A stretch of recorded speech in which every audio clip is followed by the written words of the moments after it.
කොළඹ රත්නපුර ප්‍රධාන මාර්ගයේ ඇහැලියගොඩ නගරය පසු කිරීමෙන් පසු කිලෝමීටර් 2ක් පමණ රත්නපුර පැත්තට වන්නට මෙම දේවස්ථානය පිහිටලා තියෙනවා. අක්කර 3මාරක පමණ ඉඩම් ප්‍රමාණයක් තිබෙනවා. ඒ වගේම මෙම මුහියද්දීන් ජුම්මා මස්ජිදය 1960 වගේ කාලවකවානුවක තමයි ආරම්භ වෙලා තියෙන්නේ.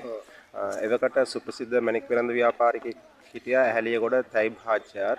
එතුමා තමයි මෙම පල්ලිය දේවස්ථානය සඳහා විශාල ඉඩම් ප්‍රමාණයක් එකල එතුමාගේ ධන පරිත්‍යාගයෙන් මිලදීගෙන පරිත්‍යාග කරලා තියෙන්නේ.